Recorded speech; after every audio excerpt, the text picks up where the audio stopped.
Hey beauties, welcome back to my channel. My name is Dana Waldy, licensed esthetician and makeup artist, and today I am going to break down sunscreens, chemical sunscreens versus physical sunscreens. And I felt very inspired today because in Los Angeles today it's about 110 degrees.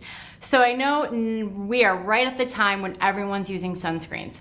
So let's just talk about the difference between a physical sunscreen versus a chemical sunscreen. So your physical sunscreens are always going to be zinc and titanium dioxide. Those are the only two that are allowed in the United States that are your physical blockers, which mean they're going to reflect the light. Now, chemical sunscreens are basically everything but those. So a chemical sunscreen, what that does is it absorbs the light and it breaks it down into small amounts of heat in the body. In my opinion, definitely physical sunscreens are the best. You're gonna wanna look for always zinc and titanium. By now, most doctors and dermatologists are all working with those physical sunscreens, and those are the ones that they're recommending. And then I just have some notes here because I don't want to forget. One big thing that recently happened in the news, and I'm really excited to see, are in Hawaii, they recently banned two chemical sunscreen blockers, which is oxybenzone and octinoxate, because it's causing coral reef damage. So something to pay attention to, because not only in Hawaii do we have the coral reefs, in Florida, the Bahamas, and then if it's affecting our coral reefs, what else is that causing?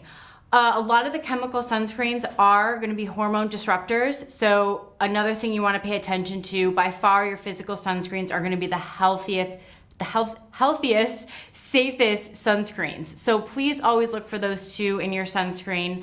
And then a couple myths that I just want to debunk and common misconceptions about sunscreen. So when you're looking at sunscreen, an SPF 50 does not always allow you to stay in the sun longer than an SPF 30. And this is false, because SPF is not related to the time of solar exposure, but the amount of solar exposure that we're getting. So for example, I can go outside and be outside at 9 a.m. probably for an hour because the sun is not as strong. Where if I go out at 1 o'clock in the afternoon, I might only be able to be out there for 15 minutes before my skin starts to burn, because the sun is so much stronger. So it's a common misconception, an SPF 30 and SPF 50, honestly, they're about the same. And how SPF works is if your skin burns, after being out in the sun for 10 minutes, if the skin is gonna burn after 10 minutes, you're gonna take that 10 minutes times SPF 15 or SPF 30 or SPF 50. So for example, you'll take 10 times SPF 15, and that allows you to be out in the sun for 150 minutes. But rule of thumb, reapply sunscreen every 2 hours. That is your basic rule of thumb, is you always wanna keep reapplying that sunscreen.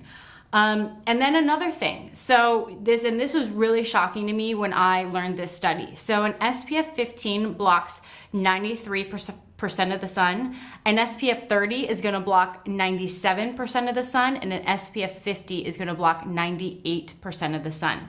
So another misconception, people just assume an SPF 50 is gonna allow you to be out in the sun for a longer amount of time, or that it's gonna actually block a significant amount of more sun, and that's not true. It's by 1%. So again, rule of thumb, I always recommend for people to be wearing an SPF 30 and reapply that every 2 hours. Okay, so now that we've learned some of the basics about sun protection, I'm gonna show you what sunscreens are on my good list. Moving on to the good list, and one important fact that I totally forgot to mention, with chemical sunscreens, with UVA, UVB. So UVA can be broken into two pieces, UVA1, UVA2, and then we have our UVB. So there's only one chemical sunscreen that is gonna block from all UVA1, UVA2, and UVB rays, and that's avobenzone. So when you see that chemical sunscreen, it's actually a good one because it's gonna protect us from all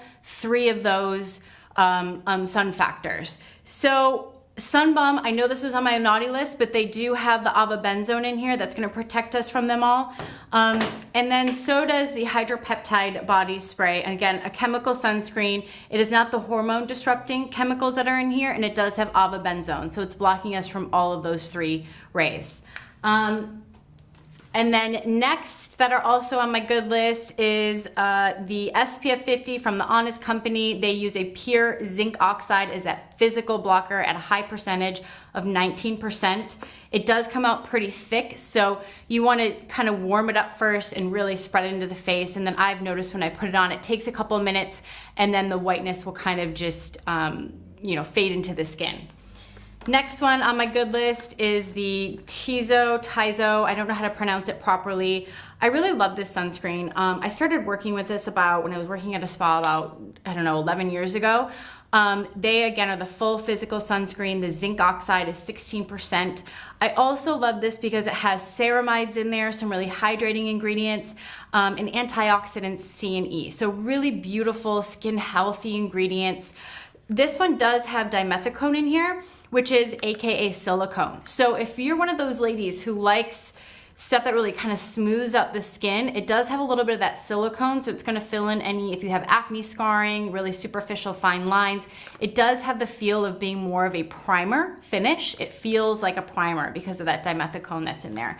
But again, that pure physical sunscreen.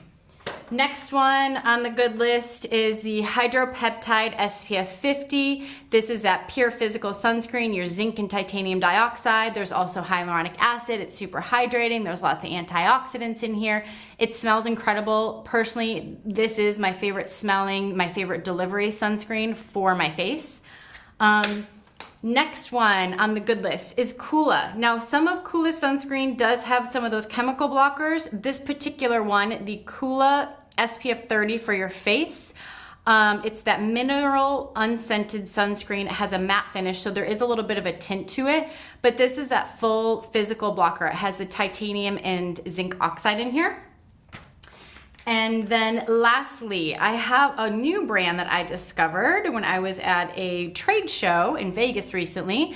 It is called Sorella. And they're more of an apothecary-like brand, but I really like it. It feels really, really hydrating on my skin. And it also has, again, those physical blockers that we want to look for, the titanium and the zinc oxide that are going to reflect the light from our skin and keep our skin really healthy and happy and in a great state. Now let's talk quickly on, I mentioned earlier that we want to always reapply our sunscreen every 2 hours. So now what do we do with us ladies who have a full face of makeup throughout the day and we're out in the sun and we don't want to reapply thick sunscreen to our face? That is where Color Science comes in. I love this brand. I love their Sun Forgettables. Has those full physical sunscreens. It's zinc and titanium. I think they put like a 20-25% of each in here, which is a high coverage. And you're gonna warm it up and it literally is gonna be like a mineral makeup that you're gonna reapply to your face, and it's gonna give you that beautiful protection that we look for, especially when we wanna reapply throughout the day. So that sums it up. I hope this helped, especially as we're right knee deep in midsummer, and I know we're all wearing our sunscreens. Please drop me a comment, and of course, if you like my video, make sure to like and subscribe, and I cannot wait to see you next time.